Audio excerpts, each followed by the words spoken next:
No risk it, no biscuit.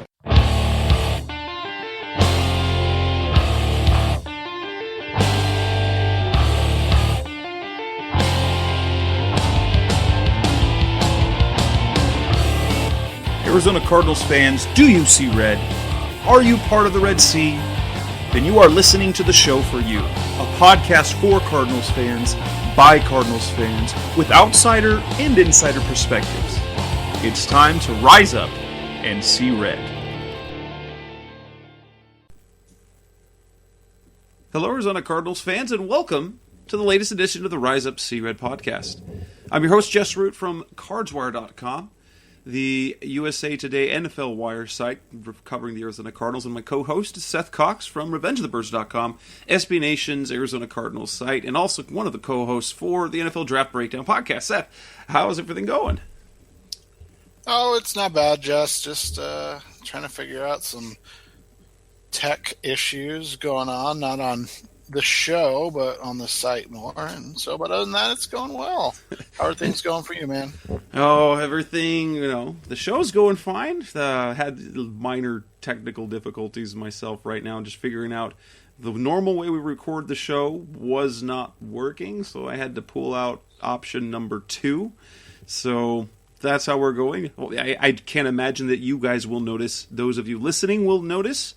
But tonight's show, recording on a Tuesday night, is once again following an Arizona Cardinals loss as they fall 38-19 to the Atlanta Falcons. They fall to 4-6-1 on the season, and we talked about this game last week. Neither one of us really thought that they were going to win. I will admit that leading up to the game, I talked myself into believing they could win, and they looked good early, but then it pretty much happened the way we thought it would. So now the Cardinals sit at 4-6-1. They've lost 2 straight. They're 12th in the NFC, and now they've basically put themselves in a situation for needing to win out. So yes, so we're going to talk about this lovely game that happened. And we're going to talk about some of the things that Bruce Arians has said since the game, after the game, and Monday after looking at the film. We're going to talk playoff possibilities and how the fact that despite the Cardinals keep laying eggs and dropping games, somehow, some way, they're still alive. And then we're going to look ahead to the next game against the Washington Redskins as they return home this weekend. And the scenario that Seth came up with, that Seth told us about last week during the show, might actually happen. So that's coming up right next as we're going to start talking about the show. But I wanted to let you know that that this episode, or this edition of the Rise Up See Red podcast, is brought to you by FanEssentials.net, where you can get all the gear for your favorite NFL team, namely the Arizona Cardinals, sent right to your doorstep. If you are a fan of any team and you like collecting gear of your team, or you know someone as a fan who would love to have that happen, FanEssentials.net's for you. Check it out for yourself, or as the holiday season comes around, to make a great gift to sign up and have gear. Their favorite team's gear shipped right to your doorstep. They have plans starting from $34.99 a month. And as a loyal listener of the Rise Up See Red podcast, we have a special deal where you can sign up, and if you use the promo code CRED, you'll get 15% off your first month just to test it out. So head over to FanEssentials.net for all the essentials that you need. And let's go ahead and get started talking about this lovely loss. So the Arizona Cardinals lose 38-19. They start off quickly. In fact, they do something they haven't done all year. They get the ball. They open the game with possession. They march down the field, score a touchdown. Looks like they might actually do something. So what's your takeaway from the beginning of the game was Cardinals scored a touchdown, then the Falcons scored a touchdown. Cardinals scored a field goal. Then the Falcons scored a field goal. Then it was punting, and then it was pretty much all Falcons after that. So, your quick takeaways from that game, impressions, just as you saw the game, as you were watching the game and paying attention to it. What were the takeaways that you got? Just kind of the big overview. I think we saw that we, as analysts, fanlists, whatever you want to call us, that's a great word. We know what's going to happen in an Arizona Cardinals game before it happens. And by that, I mean, you and I both talked about the fact that as soon as it looked like the tide was turning in the Falcons' favor, Bruce Arians reverted back to being Bruce Arians and leaned on Carson Palmer in the passing game. And people, I think people, and I've seen it by even excellent, sports writers out there. They look at, David Johnson still had 8 catches for, 73 yards and a touchdown. Like, they still really leaned on David Johnson. But the reality is you're still throwing the ball. You're still dropping back every play. 51 passes, was it, in this game? 45. I believe it was 51. Well, 45 pass attempts plus a couple of sacks. Okay. So he dropped back. I think he had 51 dropbacks because something we'll talk about later. DJ Humphries only gave up 3 pressures the entire time in those 51 attempts. So, but it's one of those things you see it happen and you go, what? Like, why aren't we running the ball? Why aren't they continuing to try to shorten the game, shorten possessions up, make Atlanta make every possession count instead of saying, oh, here's another possession, Atlanta, go ahead and go down and score, and then we'll try to score real quick, and then, oh, now you guys get the ball back real quick because we went 3 and out. And then, instead of that, it's, instead of shortening the game, really grinding things out, ugly football, they try to get into an aerial show. And, I wrote about that in the 5 questions I did with the Falcoholic. And that's why I said, if the Cardinals go to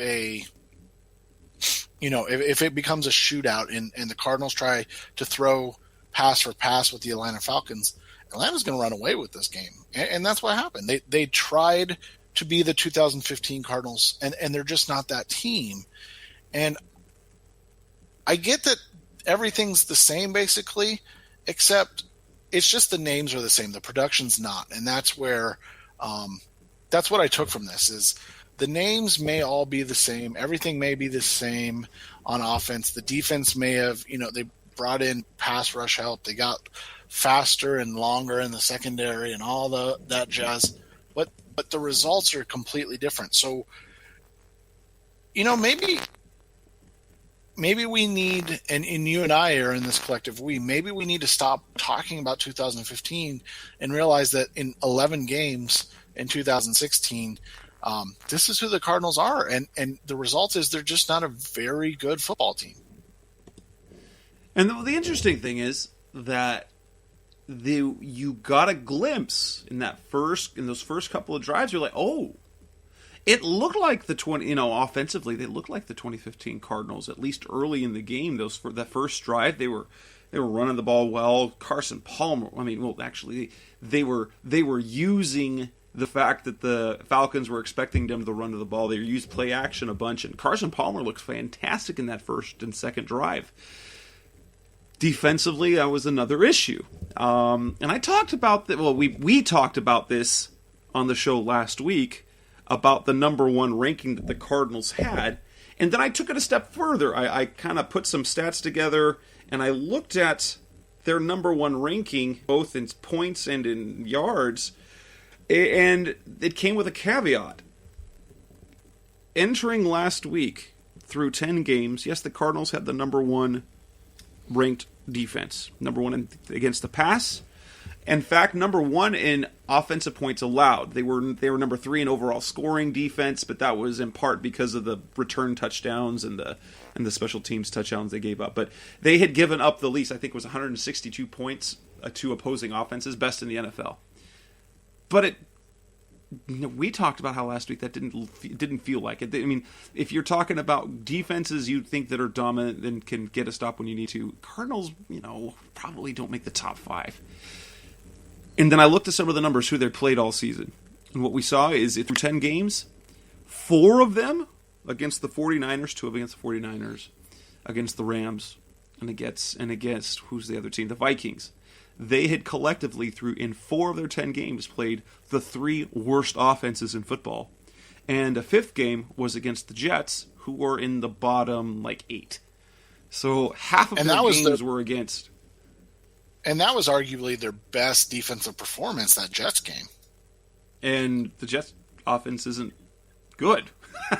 And that's the thing. So they half their games have been against absolutely dreadful offenses. They hadn't played anybody in the top 10, and even against Seattle's ranking at the time was bottom 3rd. I mean, they've since kind of come out of that a little bit, but even then they were a bottom 3rd team. So they really had not been tested defensively. And what did we see against the Falcons? Now, They didn't give up a ton of yards in terms of yards. They gave 360 yards thereabout, 370 yards I think it was offensively, but they gave up 38 points, and the first time they faced a capable offense. Yeah, and that was the first time 14 or more didn't come from a terrible special teams or the offense throwing a pick 6. I mean, that was, you said, that was just there was just the defense imposing their will. It completely was. But even after that game, so now after that game, they're still number 1 in yards allowed. But now they've dropped to 11th in scoring. 11th. That's what really matters, though. I mean, we can look at the yards and say, oh, number 1 team in yardage, and that's going to change this week. We'll get to that in a little bit, but that's going to change this week too.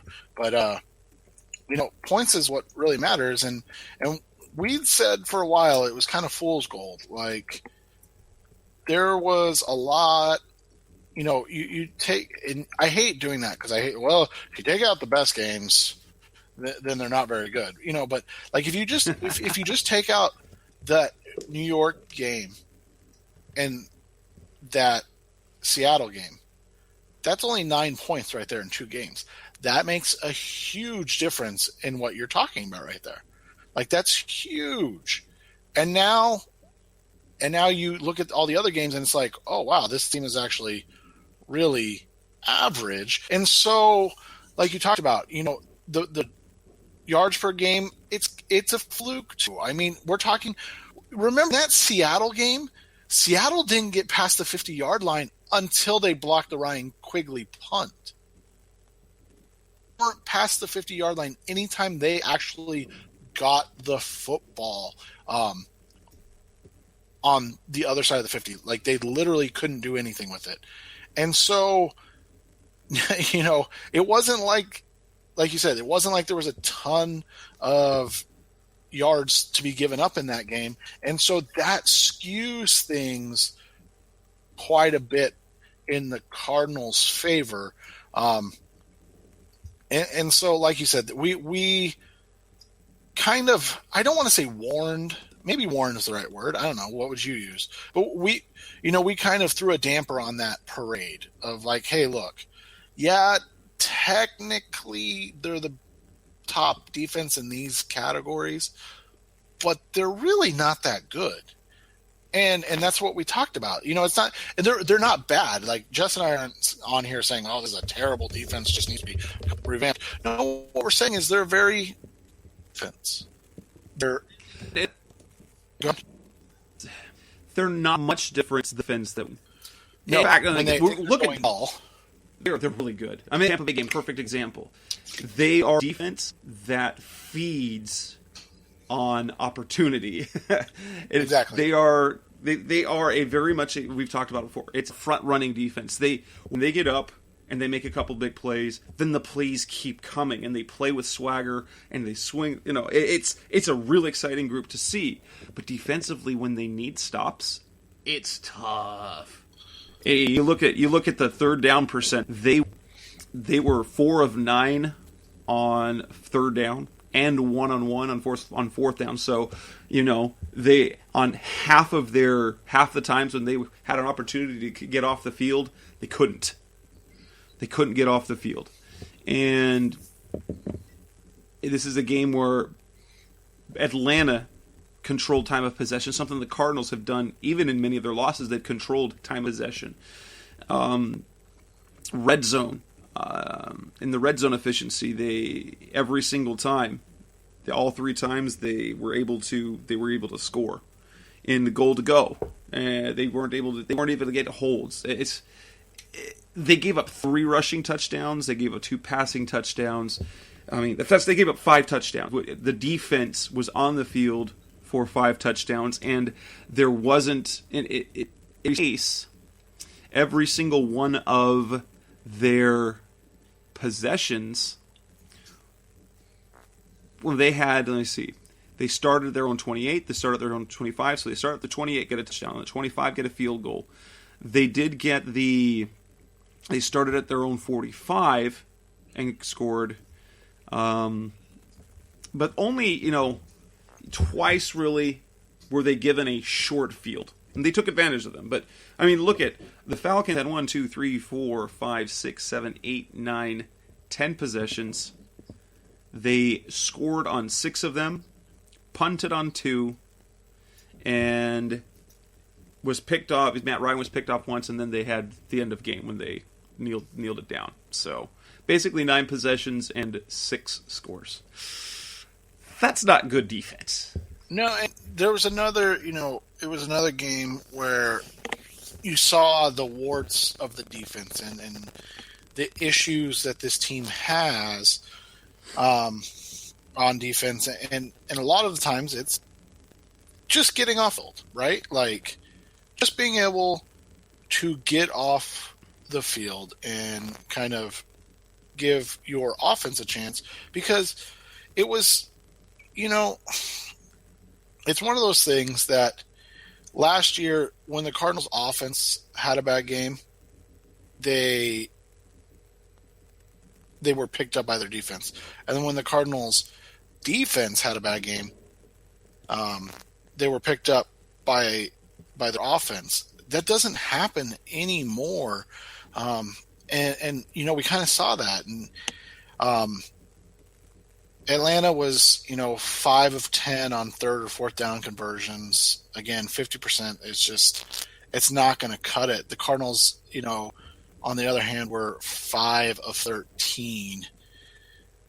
The Falcons held the ball for 34 minutes. I mean, those are just numbers that you can't win with. You can't win with a 9-minute differential in time of possession, and you can't win giving up 50% on third downs. So the blame doesn't necessarily fall on the defense. Like, I know Bruce Arians is preaching that we got to get stops, we got to make plays. He talked about the DJ Swearinger dropped interception and whatnot, but the reality is that when the offense is going well, they need to continue to play well. Just because the defense is struggling to find their rhythm doesn't mean that, it's okay for the offense to start sputtering. And then when the defense gets a stop, the worst thing that can happen is the offense go out there and give a short drive and put the defense right back on the field. And it feels like this year, that's kind of just what the Cardinals are. Like every game, right? Like they finally get a rhythm on defense, and then the offense goes out and turns the ball over, or, goes 3 and out, and we get a Drew Butler, Ryan Quigley 35-yard punt, and then the defense is back on the field. And even if they give up a field goal, and then the next time the offense comes out, goes 3 and out, same thing happens, and then they give up a touchdown. And so by then you're like, oh, great, here we go again. And so there's been neither side of the ball has really picked the other one up this year, outside of, that Seattle game. And that was the defense when they just carried the offense the whole time. And the other side of the ball, we talked a lot about the defense, especially that was the. Here's another sad fact: the Atlanta Falcons defense has kind of been Swiss cheese all year. right? Wouldn't you agree? It's been pretty much a layup line, as some people call it. You're using the basketball. The Falcons are bad defensively, especially against the run. And the Cardinals only managed to rush for a whopping 58 yards. What was it? 20 rushing plays, 58 yards. And they only mustered 332 yards against a defense that has been giving up an average of, 380 a game. They've been pretty bad. They played a team, they didn't outplay them. They talented possession. And so the Cardinals' offense didn't do their job. We were talking about how the defense didn't do that, but the offense didn't help at all. In fact, they started, and that's one of the good things. It looked like they figured things out because they got the touchdown. And then on the second drive, they drove right down the field. Problem, mistake, fumbled snap. That would have been a touchdown. They'd have been up. They would have had the second touchdown in a row. But then after that fumbled snap, the next drive, 4 plays, then a punt. Then the next possession, 3 and out. They lost 2 yards. The next one, 3 and out. Then after that, they got the ball in the interception, and it was 4 plays and a field goal. Then it was 3 and out. Then they got then the fourth quarter. In fact, when you look at it, in that third quarter, they held the ball once. They had 1 possession in the third quarter, and it was a 3 and out. That really kind of did them in, is because they weren't able to do anything offensively in the third quarter, and that's when things kind of spiraled. They weren't able to get back into the game. And so they had 3 and outs in 1, 2, 3, 4, 5, 6, 7, 8, 9, 10 possessions. 3 and outs. Something you can't do against a bad defense, and that's what they did. Atlanta's a bad defense. And they've been winning games. They're 29th in the league.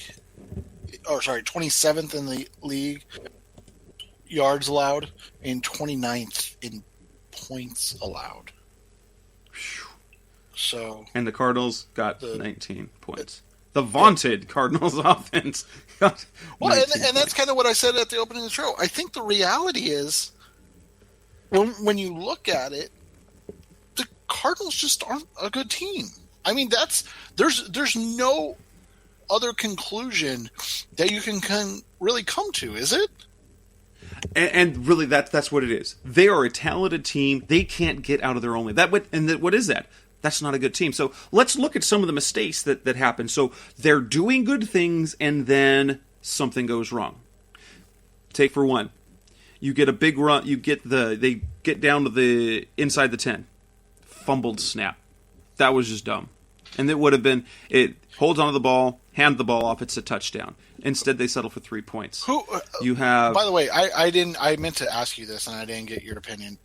I didn't think the snap was that bad. Like it was. It wasn't. That was all Palmer. Okay, that's what I thought. I mean, was all Palmer. The only thing it might have been on Shipley is if Palmer wasn't ready, but he looked like he called for it and was like ready. So I couldn't gauge it, but I mean, looking like that just looked like a good snap that he completely missed. Yeah, BA said it was a little high, but it was fault. Palmer dropped the ball. It was one of those 3 drops that changed the game. Palmer dropping the snap, DJ Swearinger dropping the interception, Michael Floyd dropping the pass, dropping the 4th down pass. Let's go to the other one. They're going to have some just stupid stuff. The Cardinals get in the second half. They force a 4th down. A punt. So it looks like, okay, things are going on. So in the third quarter, that was when they had the 1 possession. They force a punt. It's 4th and 5. And Calais Campbell jumps off sides, extends the drive, gives them the first down. They just go and score a touchdown. Michael Floyd, the 4th quarter. 4th down play. He's open. The ball it wasn't even necessarily a drop. He just forgot how to play receiver. He was a guy who is known for his playmaking abilities and his ball skills just let the ball go through his hands and hit him in the belly and bounce off on a fourth down play that was critical. They had a big run or a big pass play, I can't remember which one it was, and AQ Shipley gets called for a hold. Just everything that you could do. Oh, or another one, they've got a third and a gazillion yards, third and 20 or third and 19. Patrick Peterson gets greedy on a play against Julio Jones. Instead of letting him make the catch because he can't make a play on the ball, instead of just letting him make the catch to make the tackle so they could get the punt, he goes for the ball, interferes, his first down, and then the drive is extended. It's inexplicable for a team that was so disciplined and so smart just a season ago, or even the past 2-3 seasons. Everything, there's just stupid things everywhere, and you can't really pinpoint anything. There's nothing you can put your finger on. It's just something stupid happens at just absolutely the wrong points in the game, whether it's a penalty, whether it's a fumble, whether it's a drop, whether it's a bad punt, a mental, just whatever, anything that could happen does. And it's all self-inflicted. Well, and that's something like I coached youth football, and that's one of the things I talked about with our coaches a lot this year is like, you go in the year and you kind of look at everything and you're like, okay, this is what we are, this is who we're going to be. And then you get into the year and things are a little different. And then, so you have to adjust. And then you kind of realize as you're going through the season, like, okay, we're not an overly talented team. So we can't make mistakes. And it's the same thing with the Cardinals. Like, do they have talent? Hey, sports fans, football season's here, and it's time to get in on the action with MyBookie. MyBookie is the industry-leading sports betting website that offers real Vegas odds on football, baseball, and all your favorite sporting events. You can take a side, the total, or even fantasy points props. MyBookie lets you bet online and win big. Did the game already kick off? Don't sweat it. MyBookie has in-game live betting on every major league and event, even esports. There's no better time to join MyBookie than today. Go to MyBookie to open an account and start winning. Use promo code CHAMPION when you register for your account and get a 100% sign-up bonus up to $1,000 on your first deposit. Bet today. Visit MyBookie's website or call 844-866-2387. That's 844-866-2387. Check them out today and use promo code CHAMPION for a 100% bonus. Terms and conditions apply for entertainment purposes only. Void where prohibited. I mean, maybe. I'd like to think they do, but their record and their style of play says otherwise. But what they don't have is talent to make up for vexing mental and even some physical, but mostly mental errors. I mean, and that's what you just explained. Like, this team isn't good enough to, miss a snap on 2nd and goal and then end up on 3rd and goal from the 18.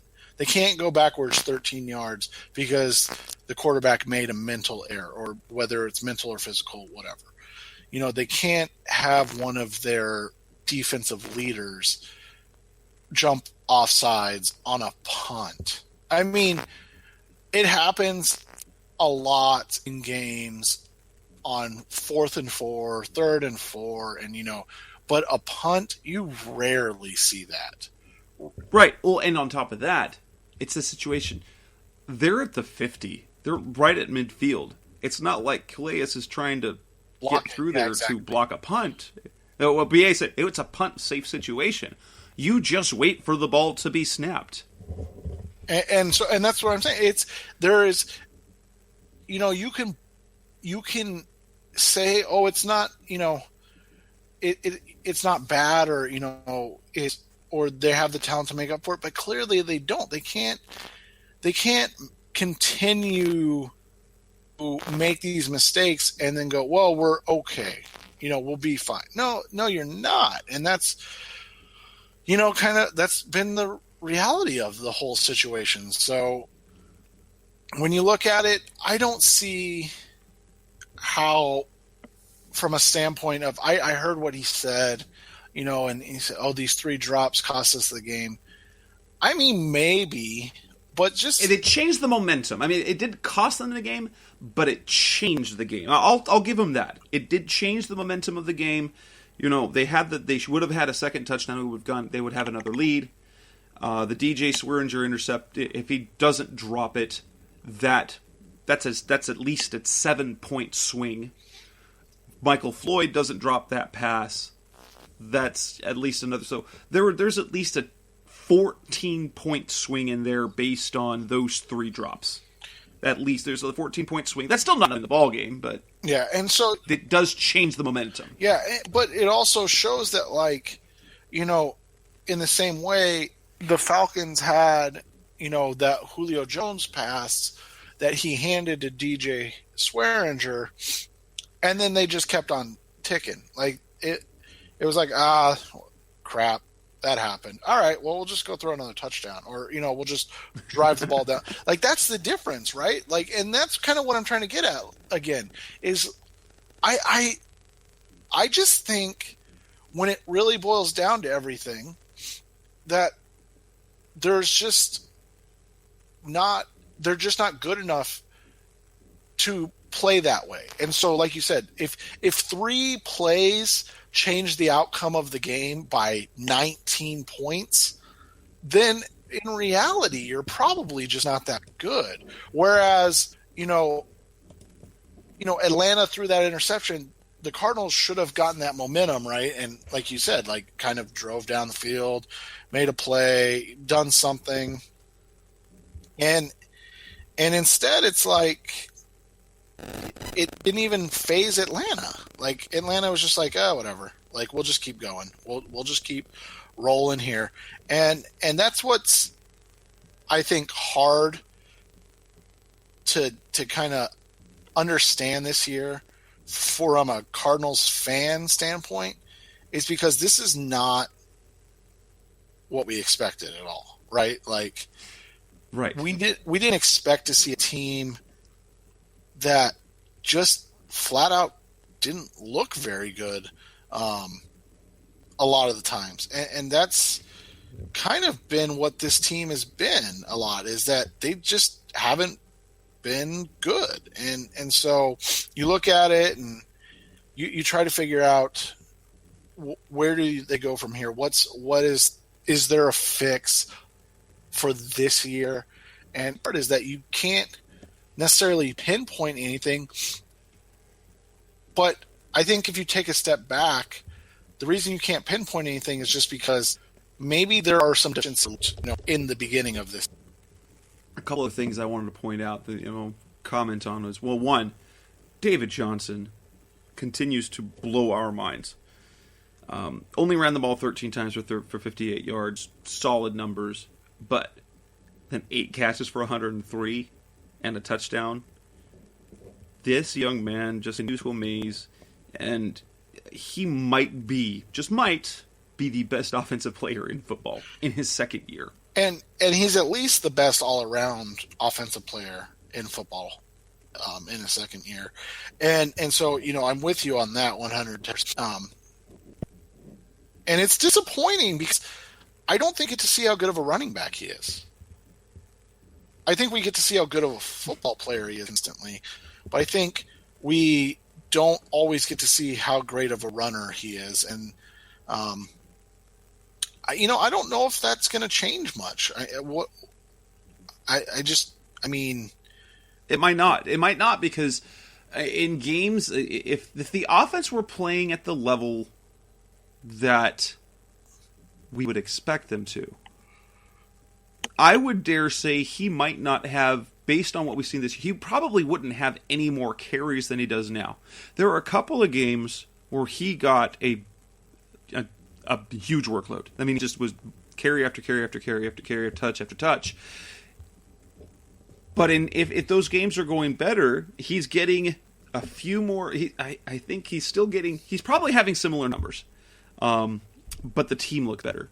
And I'm just, the more you look at it, and there was a tweet that went out. It's kind of not only is he clearly the best receiving running back. He's having a better season as a receiver than a whole bunch of well-known receivers. He's got more yards than DeAndre Hopkins. He's got more first down catches than Dez Bryant. It's just kind of absurd. He's right up there with every above average receiver in the league, and he's not a receiver. And he's not just in this is to be, for all due respect to Larry Sanders. When Larry Sanders was getting his catches back in the 90s, all they were dump-offs and screens. David Johnson is running real receiver routes, catching him over middle in tight coverage. He's making receiver-style catches on the sidelines, down the field on wheel routes. He is something special. He really is. And he, he lines up at wide receiver, and he's unguardable. And, it's just one of those things that you watch him play, and you bring up Larry Sanders. It sucks because it's, we've seen this story before, but there's an exciting player for the Arizona Cardinals in a bleak season. And so that, that comparison, that app comparison sucks. But he's something that I would think probably 30 other teams in the NFL would love to have. Maybe the only two that wouldn't, being the Cowboys and Steelers, and maybe the Steelers would. Well, because David Johnson's not going to get himself suspended every year. Exactly. So, but you just kind of look at it, and it's a joy to watch. And when you get away from the frustration of the Cardinals and the frustration they cause, I think you can sit back and actually enjoy what you see him doing on a weekly basis, and it really is special. And one other thing I wanted to point out, continues to be a problem. Julio Jones held 4 catches for 35 yards. Great job. Patrick Peterson did very well. But the constant problem that the Cardinals have is covering secondary receivers. Mohamed Sanu, 8 catches for 65 yards. Taylor Gabriel, 4 for 75, including a pair of touchdowns. Justin Hardy, 3 for 47. They gave up 15 catches for 187 yards, I think it is, to those 3 players. Marcus Cooper, Tyrann Mathieu, and Marcus Cooper's issues have mostly come from playing in the slot. He's been decent outside. Absolutely. He's been pretty good. He's been pretty good as the outside. I mean, he's a fringe number 2 corner. But he's more than okay. He's not more than okay. Exactly. Like, he's not bad by any means, but he's not, he's not Antonio Cromartie from 2 years ago, but he's not Justin Bell. So, I mean, he's right there in between. But here's the thing. Tyrann Mathieu's not good this year in the slot. He's not good this year. I just don't know if he's good this year completely. Like, and I don't mean that and he's been very not good at regular position. I know the passion he brings, he kind of makes things better for the entire unit, but he gets exposed week after week. And I'm going to talk about this in just a second, because we're going to talk about comments that he's in. I suspect he might be one of the culprits Bruce Arians is talking about when we get to that in a second. Yeah, I just think it kind of boils down to, again, was it fair of us, to expect him to play this way? Or to play like he did last year, I guess. Like, was that fair of us? I don't know if it was. And so, because he's coming off a second knee surgery, we said, last year. Was it last year or 2 years ago? I can't even remember now. Like, poor kid has been injured so much. But we said, a couple years ago, I guess, like, he's not the same player when he's that deep safety position. So, expecting him to be that and then forcing him back into the slot because you lose Tyvon Branch and then he's just not physically ready yet. It's just unfortunate, and it continues trend of, like, I'm not sure if our expectations were fair coming into this year. And so we're getting actually kind of what we should have seen coming, an injured, slower, less productive right now Tyrann Mathieu. I mean, when you sit back as a fan, and not like a Cardinals fan, but just as a fan, and you look at it, you go, oh, that makes sense why Tyrann Mathieu is struggling this year. But when you look at it from the Cardinals fans' view, you go, man, we just expected so much more from him. And that's the hard part. Like, should you have? Was it fair to have? And I don't know, man. That's the hard part with this whole thing is you fix a couple of the issues on defense. You fix the pass rush, and then Kevin Minter looks like he's going to be a player worth re-signing. But then you regressed or didn't improve or in all the other areas that you were already good in. And that's I think what the hardest part was for this whole thing is, you and I talked about it before the season started. Like, if Chandler Jones and Marcus Golden are what we think they are, look at the next step the Cardinals could take. At the reality of Tyvon Branch is always hurt. Justin Bethel is not very good. Marcus Cooper wasn't even on the roster, or maybe he was by the time we had this conversation. And Brandon Williams was a third-round rookie who was a vast reach at the draft pick he was picked at. The secondary was an issue coming into this year, but I think we just looked at it as the names and not at what players were coming into this year. And I don't know. Next up on Rise Up C-Red, we're going to talk about some comments that Bruce Arians made about the game, a little bit offensive line, talking about selfishness, chemistry, things like that. So that's coming up next on Rise Up C-Red. We're back on Rise Up C-Red and the Rise Up C-Red podcast, and let's talk about kind of some of the things that have been kind of going through the news, things that Bruce Arians said. First, let's talk about the offensive line change. So they made a change on the offensive line. He said they played pretty well and that they're going to come back against Washington. So the offensive line last week against the Atlanta Falcons started with DJ Humphries at left tackle, Ulrich John at right tackle, Mike Upati and AQ shipping the regular spot, and no Earl Watford at right guard, but rather John Wetzel. Bruce Arians was pleased with what they saw. He explained that the reason was why they went that direction is because of Earl Watford's injury situation. He wasn't able to practice, and so that's what necessitated the move. So they put Wetzel at right guard, and that moved DJ over to left, Ulrich John up to right. And then he kind of liked what he saw during the game. So they're going to roll those same five out against the Redskins this weekend. Fourth quarter, things kind of got ugly for Wetzel and Ulrich. But tell us about DJ Humphries, the numbers that what he saw, and what that possibly can mean.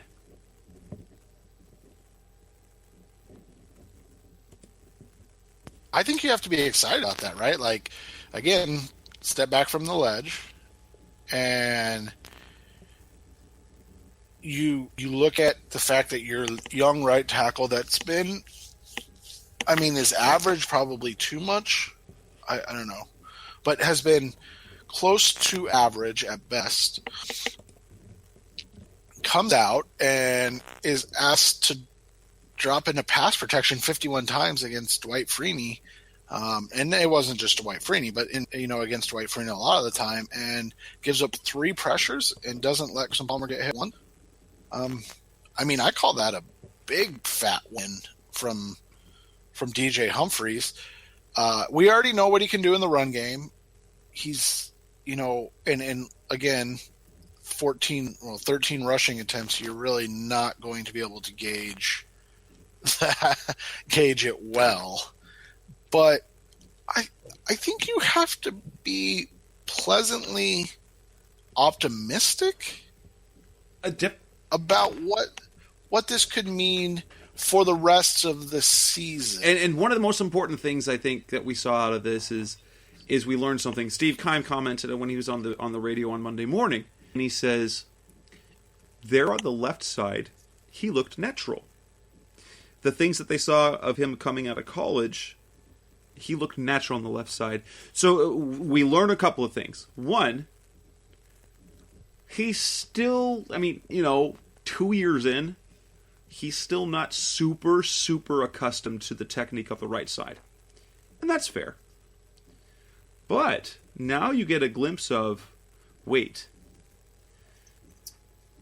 do we start thinking about DJ Humphries as a real option for left tackle moving forward? That's, step away from the ledge a little bit. Jared Veldheer is still definitely a left tackle, but you brought this up when he was drafted. Maybe year 3, maybe year 4.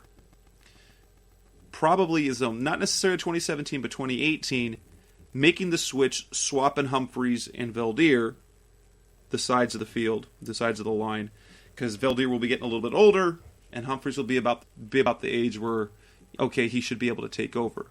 Do you see a scenario when Humphries, because of his more natural and athletic ability there on the left side, perhaps could be the guy that they move over and make the switch and put Veldheer over at right tackle next year? Yeah, and I actually wrote about this for tomorrow, so this is a Tuesday night. It's this Wednesday, so by the time you guys it'll already be up. But, yeah, I think, I said his play was kind of a silver lining in an otherwise, forgettable game. But we're going to know a lot, and I do mean a lot, about DJ Humphries, the left tackle, after 6 games. He got Dwight Freeney in game 1, and again, excellent. I don't know any other way to put it, but excellent. Preston Smith. He gets Preston Smith and Ryan Kerrigan in week 2. He gets Cameron Wake in, I guess week 3 is technically not right, but week 14. He gets Cameron Jordan from the New Orleans Saints in week 15. Cliff Averill from the Seattle Seahawks in week 16. And then Robert Quinn in week 17. So we're going to know. We are going to know whether the Cardinals should go into the 2017 offseason and during Jared Veldheer's rehab say, hey, big fella, start figuring out your feet on the right side, or if they're going to say, hey, DJ, great job, way to work hard. You got one more year. Well, it's not quite where we need it to be. Exactly. It's not quite where we need it to be. And so, again, if you want to try to find positives, if you want to try to find this could be okay. This is a good thing. In an otherwise forgettable season, this is a good thing. Because now, all of a sudden, this is what you have. And I looked this up. I didn't write about this because I don't like to talk about cutting players. But you have DJ Humphries as your left tackle in 2017. You have him in 18. You have him in 19 because he's a first rounder, and then, is that the 5th year option? That would be the 5th year option. Okay, yeah. So you have a 5th year option on him. All right, perfect. So you got if he's good, you've got 3 more years of left tackle, and if he's good, they're going to sign him to a massive extension next year. Not 17, but 18. Sorry. You move Veldheer over. You have Jared Veldheer in 2017. You're not going to cut him because it's only going to save you $3 million. He's a $10.5, a little over $10 million cap hit. You're just not going to cut him.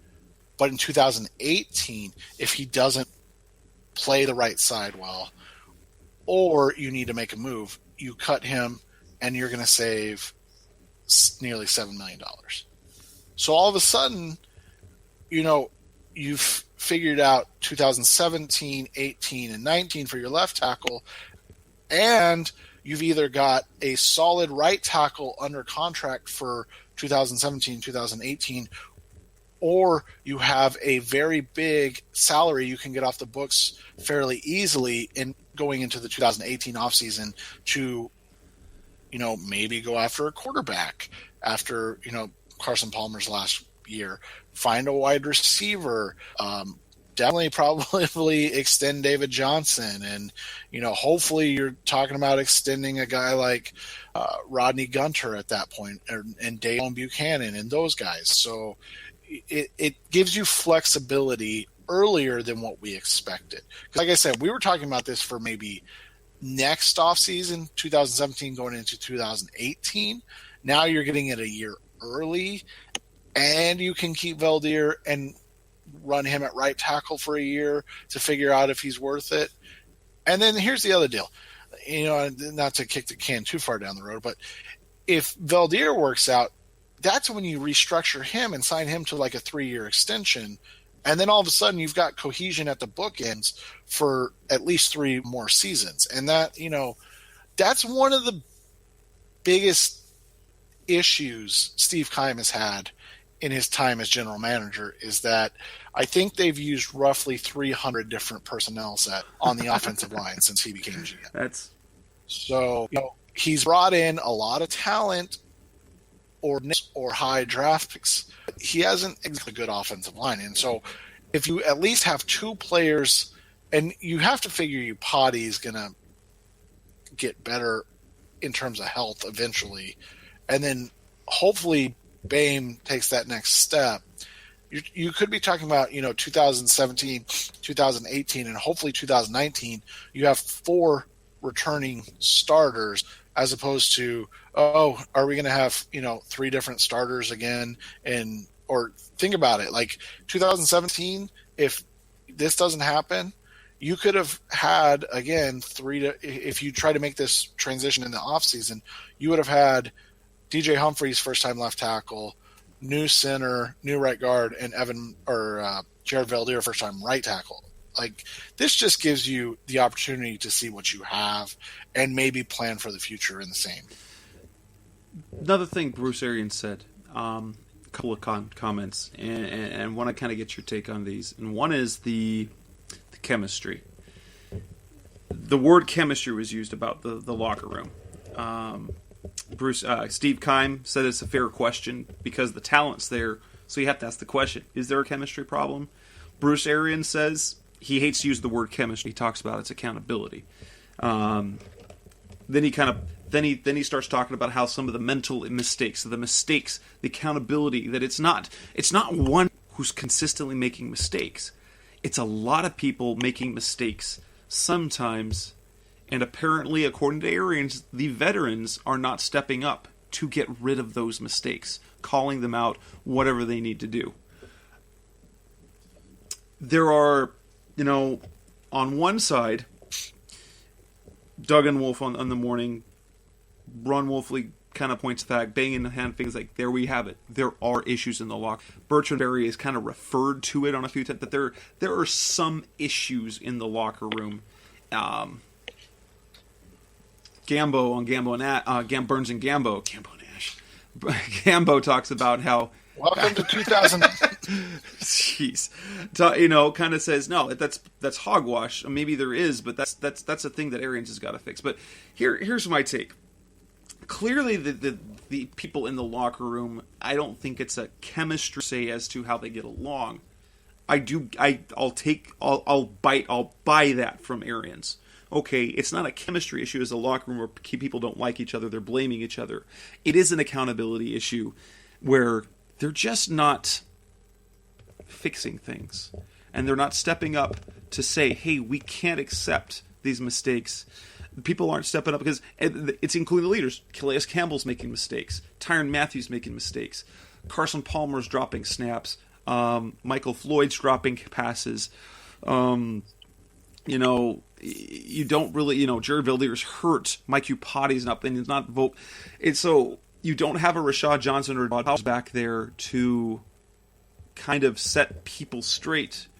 You've got a DJ Swearinger who's having a very good season, but he's definitely not Rashad Johnson in terms of a calming factor in the defensive backfield.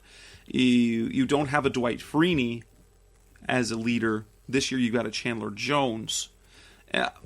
What are your takes on it? Because I understand and kind of I get what Arian's just trying to say, and I'll get that. Maybe there are some issues in the locker room, but I don't think they're personal. I just think they're football issues. I think anytime you go to the chemistry or locker room card, you may have to look at yourself. And I don't mean that in a negative way, but why is this a problem now? And that's where I would raise the issue. Like, why is it a problem now? Why has it become a problem for the first time now? And I don't understand that. Are there some different personalities in the locker room? Absolutely. But this is also kind of what happens when you run I don't know, what's the word I'm looking for? Like a rescue house? I don't know. Like, I mean, Tyrann Mathieu was a known off the field issue type. Chandler Jones is a known off the field issue type. Robert Kimdiche is a known off the field issue type. DJ Swearinger?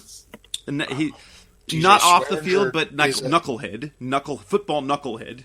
He was talked about as a knucklehead. I don't know if it was you and I talking. No, it must have been someone else. I'll find it. But somebody said something about a player that they really liked, and they didn't know. Where is this at? Goodness gracious. Matt Miller tweeted this the other day, and I wish I could find it now, and I can't. But it was something. We don't know everything about these prospects, and he said a player I really liked and I can't remember what draft class it was. I think it was the 13 class, which coincided with Tony Jefferson. Was hated by his coaches and teammates in the locker room. And somebody texted me and said, I wonder if this is Tony Jefferson, because, that's the famous story that he went undrafted and allegedly one of the coaches badmouthed him and all that stuff. And so, again, this is more hearsay than all the other factual things we know, but it all just plays into maybe the locker room dynamic is not where it needs to be, because they have taken on a lot of differing kind of personalities. And so now you don't have the same focus and mentality. You got to remember, like, the refugees brought on last year were all guys looking for rings, Like, these were all guys that were desperate for a ring. Dwight Freeney late in the season. Chris Johnson, these guys were all desperate. Rashad Johnson, like you said, he was a calming influence and kind of the coach on the field of that defense. And now you look at it, I mean, even like a Jermaine Gresham, I know Gresham's back, but now you look at it and it's like we're bringing in these young guys who, I hate speculating on stuff like this, but like you look at like a Tyvon Branch, and he's been hurt, so we know it's not Tyvon Branch, but I'm going to use him as an example. You bring in a Tyvon Branch who has a lot to prove in the NFL because of his injury history. You bring in, a Chandler Jones who, let's just be honest, was traded away by a contending team for a second-round pick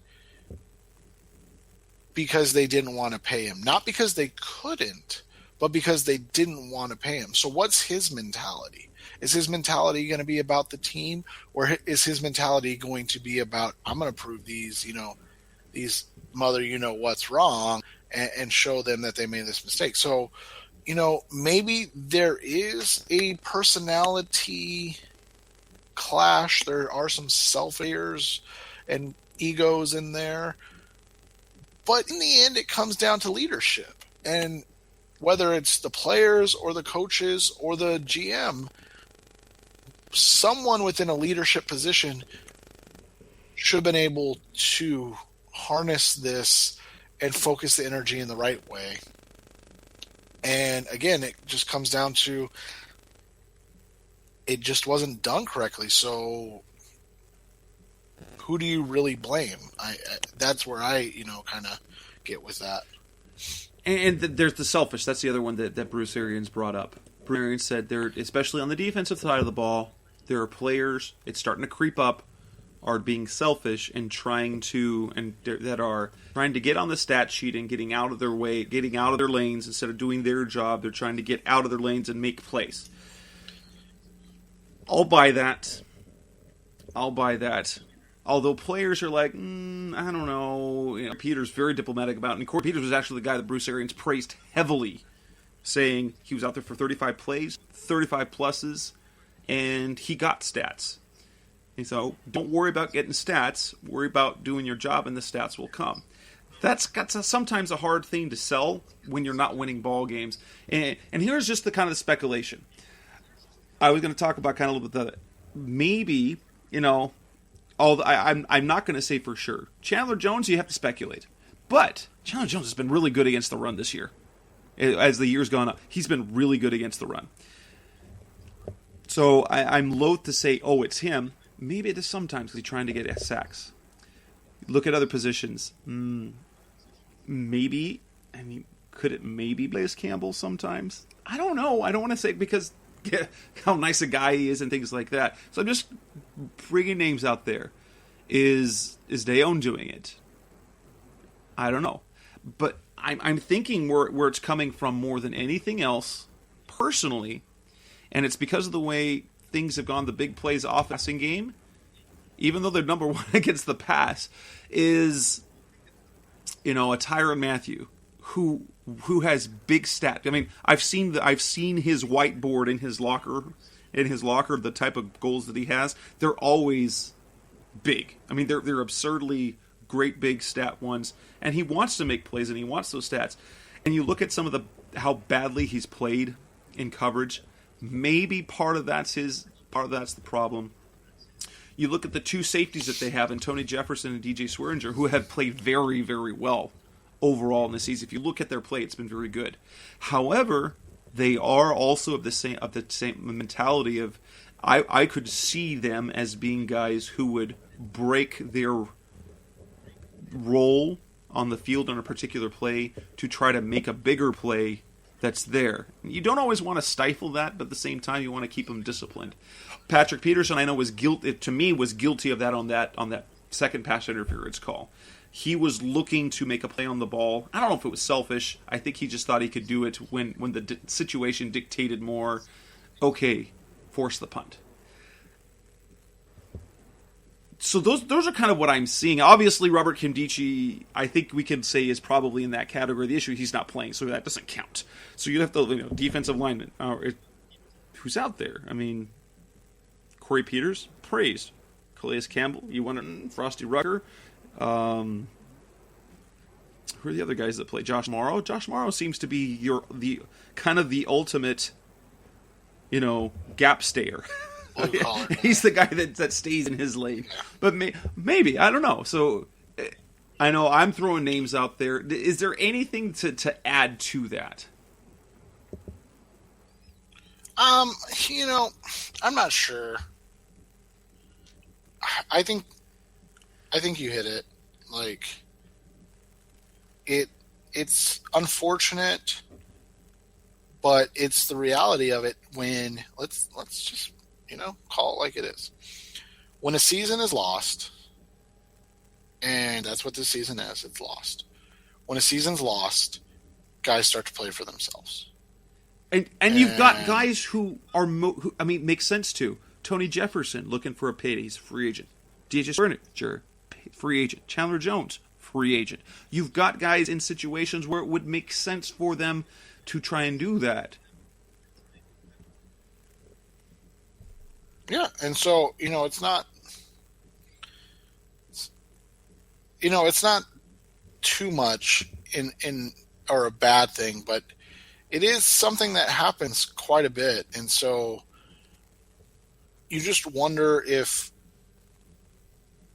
it will ever get to the point where they kind of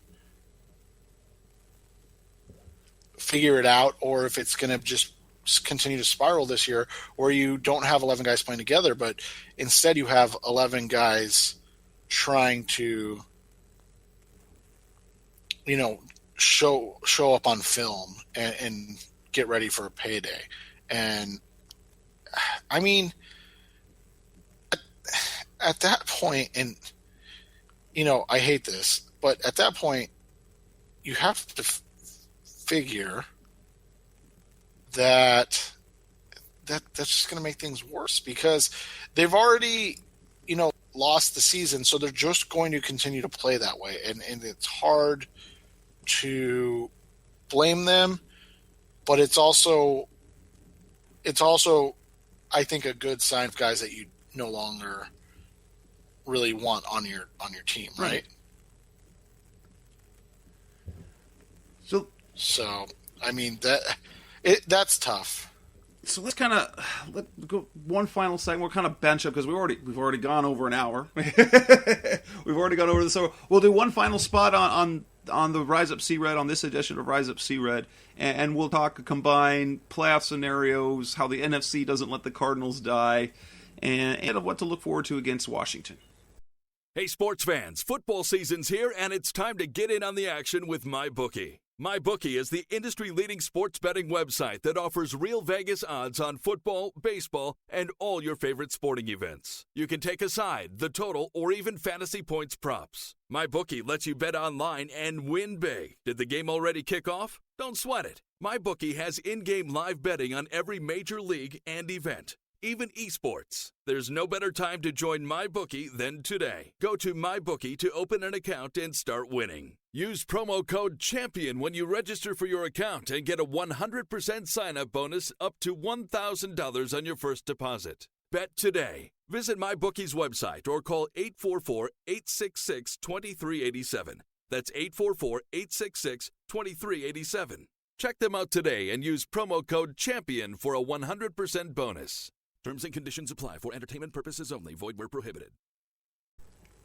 We're back for the final segment on Rise Up Sea Red. And, the Cardinals, the NFC, is such. In fact, I have a radio spot that I do on Sunday mornings on AM 1060. And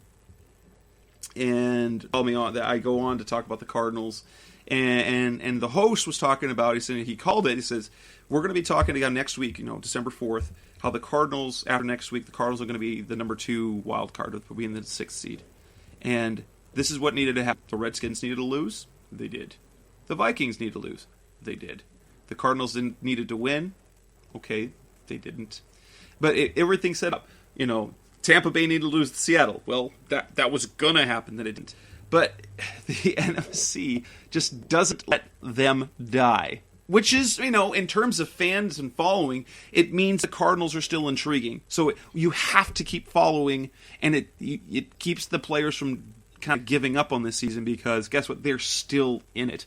So Cardinals are still 12th seed. They're still the 12th seed. They're 4-6-1, but some things happened over the weekend that helped.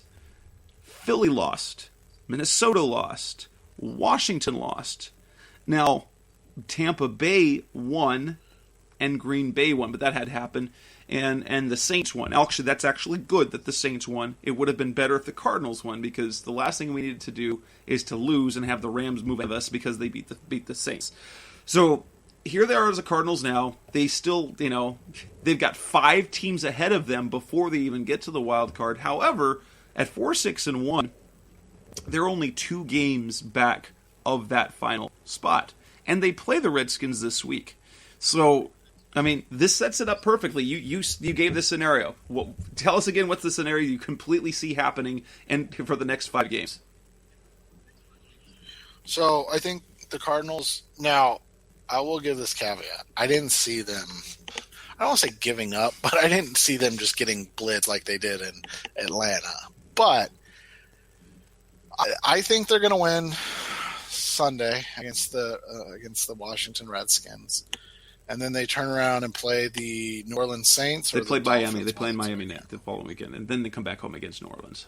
And then they get Miami, who is a good team record-wise, but I'm not sure that they're actually a good football team. If that makes sense. They're 7-4 with a plus 9-point differential in the season. Yeah, so. They're an okay team that's 7-4, and then they get New Orleans at home, and again, based on what Vince is doing, maybe this wasn't a smart choice, but so they're going to be.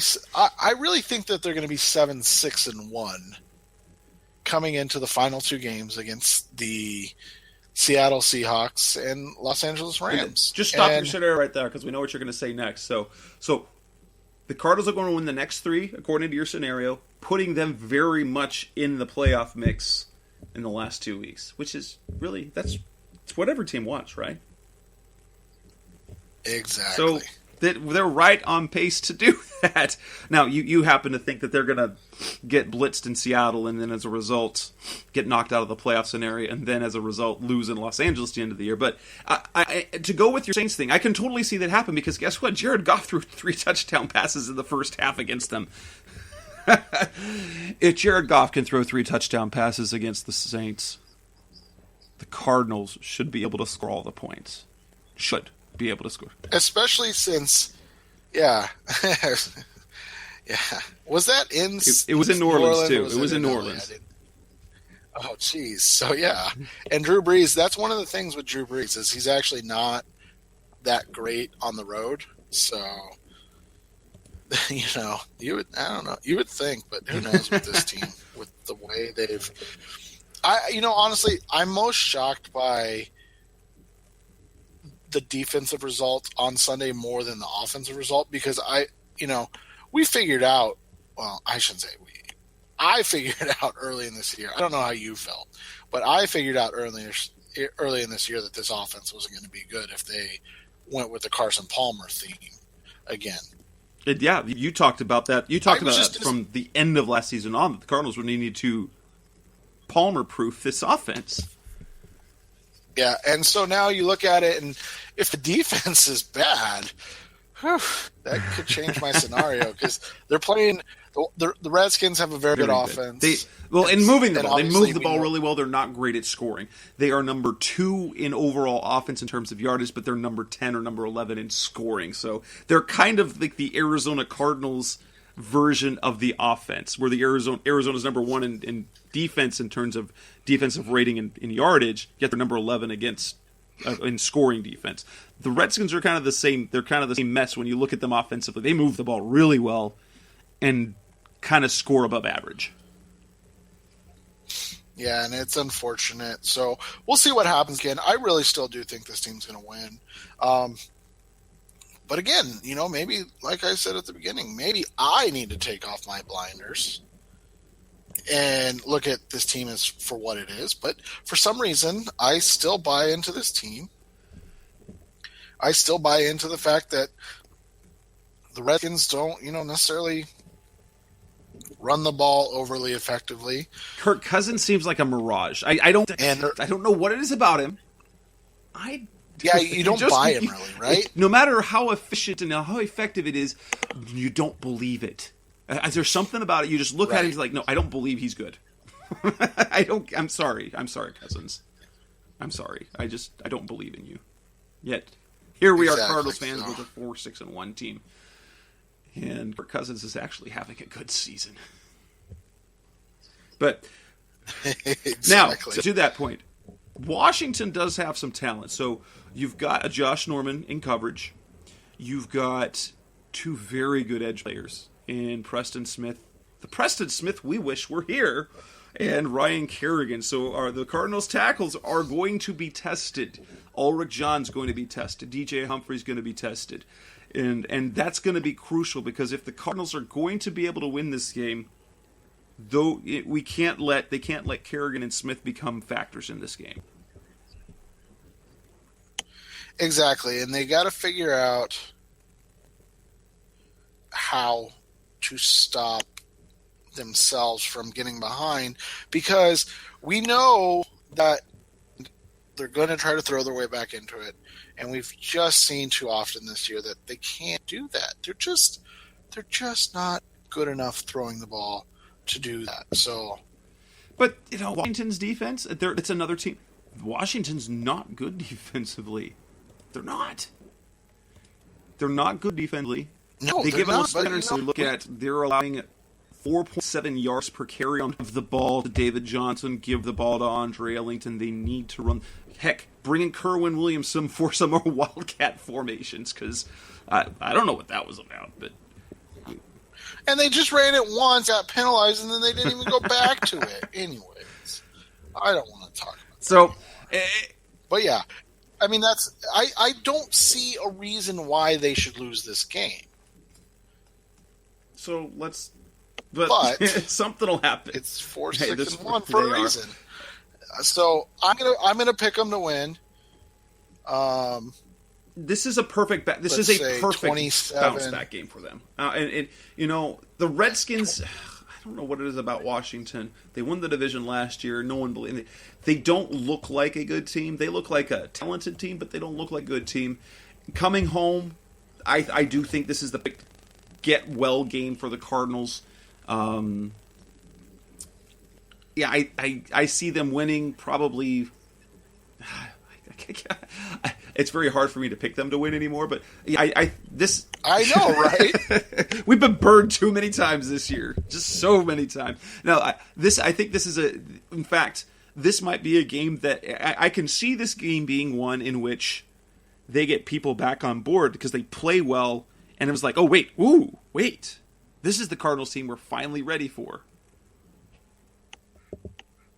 Yeah, exactly, and.